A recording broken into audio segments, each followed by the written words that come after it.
क्या एक रिलेशनशिप में एफर्ट्स मैटर करते हैं? तो जवाब है हाँ, लेकिन जिस तरह से तुम सोच रहे हो उस तरह से नहीं। तुम्हें लगता है कि अगर तुम अपने रिलेशनशिप में एफर्ट्स डालोगे, जितना ज्यादा तुम एफर्ट डालोगे उतना ही ज्यादा तुम्हारी पार्टनर तुमसे अट्रैक्ट होगी। इनफैक्ट ज्यादातर dating coaches, relationship coaches social media पे यही सिखा रहे हैं।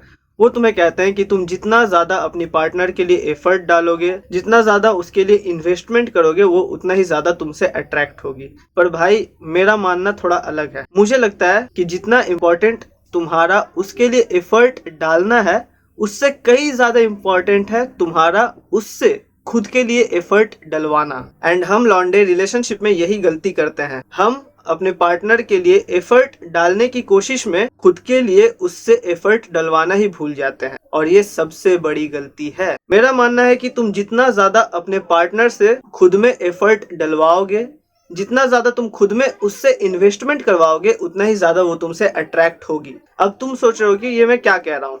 हम इंसान उसी चीज का इज्जत ज्यादा करते हैं जिसके लिए हम मेहनत करते हैं। फॉर एग्जाम्पल, अगर तुम कोई चीज को पाने के लिए मेहनत करोगे ना, गांड घसोगे, एंड उसके बाद मेहनत करने के बाद वो चीज तुम्हें मिलेगी, तो तुम उस चीज को और भी ज्यादा वैल्यू दोगे, और भी ज्यादा रिस्पेक्ट करोगे। अगर वो चीज तुम्हें फ्री में मिल जाती तो तुम शायद उसकी उतनी ज्यादा वैल्यू नहीं करते। एक छोटा सा एग्जाम्पल देता हूँ। मान लो तुम्हारे पास एक रिस्ट वॉच है, ठीक है, और वो रिस्ट वॉच तुम्हें किसी ने गिफ्ट कर दिया। तुमने उस रिस्ट वॉच के लिए कोई मेहनत नहीं किया था। हालांकि वो रिस्ट वॉच तुम्हें बहुत ही टाइम से पसंद थी, पर तुम उस रिस्ट वॉच के लिए कोई मेहनत नहीं किए, तुम्हें वो गिफ्ट में मिल गया, किसी ने तुम्हें गिफ्ट कर दिया। तुम कुछ दिन तक उस रिस्ट वॉच की वैल्यू करोगे। जैसे ही वो वॉच थोड़ी सी पुरानी हो जाएगी, तुम उसे जस्ट ऐसे पहने रहोगे, उतारोगे, कोने में फेंक दोगे। उसकी उतनी वैल्यू तुम्हारे नजर में नहीं रहेगी। लेकिन just imagine, same wrist watch के लिए तुमने काफी ज्यादा मेहनत करा हो। तुम दिन रात काम करते थे, पैसे सेव करते थे, ठीक है, पॉकेट मनी बचाते थे, एंड काफी महीनों तक पॉकेट मनी बचाने के बाद तुमने वो रिस्ट वॉच परचेस किया। अब तुम्हारे नजर में उसकी वैल्यू क्या होगी?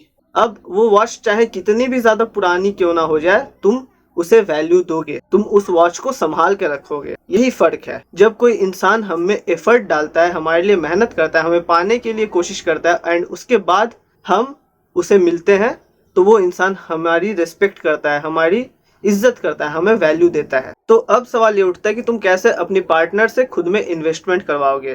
तो मैं एक चीज क्लियर कर दूं, यहाँ पे इन्वेस्टमेंट का मतलब मैं फाइनेंशियल इन्वेस्टमेंट नहीं बोल रहा हूँ, ठीक है। ज्यादातर लोग इन्वेस्टमेंट का मतलब फाइनेंशियल इन्वेस्टमेंट सोचते हैं। नहीं, तुम्हें अपने पार्टनर से इमोशनल, फिजिकल एंड थोड़ा सा फाइनेंशियल इन्वेस्टमेंट करवाना आना चाहिए। अगर फाइनेंशियल ना भी हो तो फिजिकल और इमोशनल इन्वेस्टमेंट करवाना बहुत ही ज्यादा जरूरी है। अब तुम ये चीज कैसे करोगे? तो रिलेशनशिप के शुरुआत से ही तुम अपने पार्टनर से छोटे छोटे इन्वेस्टमेंट्स करवाओ। फॉर एग्जाम्पल, मान लो तुम दोनों कहीं घूमने जा रहे हो या फिर तुम उससे मिलने जा रहे हो, तो तुम अपने पार्टनर से बोलो कि देखो आज तो हम मिलने वाले हैं, तो तुम अपने घर से, अपने हाथों से कुछ मेरे लिए खाने का बना के लाना, या फिर कुछ अच्छा सा बना के तुम मेरे लिए लेके आना, हम लोग साथ मिलके खाएंगे।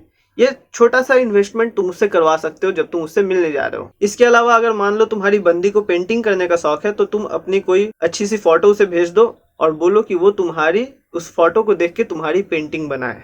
तुम इस तरह से भी उससे इन्वेस्टमेंट करवा सकते हो। अब तुम्हें कैसे उससे इन्वेस्टमेंट करवाना है अगर मैं ये समझाने जाऊं तो ये वीडियो बहुत ही लंबा हो जाएगा। क्यों? क्योंकि हर इंसान का अपना एक तरीका होता है इन्वेस्टमेंट करवाने का, एंड हर इंसान का अपना एक इंटरेस्ट होता है। तो तुम्हें कैसे उससे इन्वेस्टमेंट करवाना है इमोशनली एंड फिजिकली, ये तुम्हें अच्छे से पता होना चाहिए। अब मैंने तुम्हें 2 एग्जांपल्स दे दिए। अब तुम खुद का दिमाग यूज करके और भी तरीके ढूंढो कि कैसे तुम अपने पार्टनर से खुद में इन्वेस्ट करवा सकते हो, खुद के लिए एफर्ट डलवा सकते हो। अब यहाँ पे कई लोगों का सवाल ये होगा कि भाई हम उससे तो एफर्ट डलवा लेंगे, पर क्या हमें एफर्ट डालना चाहिए, और एफर्ट अगर डालना चाहिए तो कितना डालना चाहिए? तो मैं ये नहीं कह रहा कि तुम्हें बिल्कुल भी एफर्ट नहीं डालना है, सिर्फ उससे एफर्ट डलवाना है। नहीं, ऐसा भी नहीं है। तुम्हें भी एफर्ट डालना है, लेकिन एज अ रिवॉर्ड।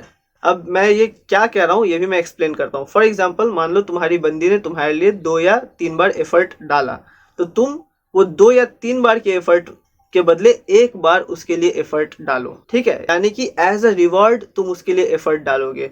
तुमने देखा कि तुम्हारी बंदी ने 2 से 3 बार तुम्हारे लिए एफर्ट डाला है, तुम्हारे लिए मेहनत किया है, तब तुम 1 बार उसके लिए मेहनत करो। हमेशा ये जो रेशियो होगा ना, ये 70:30 होगा या फिर 80:20 होगा। वो 80% का एफर्ट वो डालेगी, तब तुम 20% एज अ रिवॉर्ड उसके लिए पुट करोगे, समझे? तभी तुम्हारी बंदी तुमसे अट्रैक्टेड रहेगी। एंड ये जो थ्योरी है भाई कहीं लिख लो, कहीं कॉपी में लिख के रखो ताकि तुम रोज इसे देख पाओ एंड इस चीज को फॉलो करो। क्योंकि जब तक तुम्हारी पार्टनर तुम्हारे लिए एफर्ट डालते रहेगी तब तक तुम्हारी वैल्यू उसके नजर में बनी रहेगी। आज के लिए बस इतना ही। आई होप ये वीडियो तुम्हें अच्छा लगा होगा। अगर ये वीडियो अच्छा लगा तो भाई चैनल को सब्सक्राइब कर लेना, वीडियो को अपने दोस्तों के साथ शेयर करना एंड नेक्स्ट तुम्हें किस टॉपिक पे वीडियो चाहिए कमेंट करके बताना, मैं नेक्स्ट टॉपिक पे भी वीडियो बना दूंगा। मिलते हैं मैं नेक्स्ट वीडियो में। Till then thank you and जय हिंद।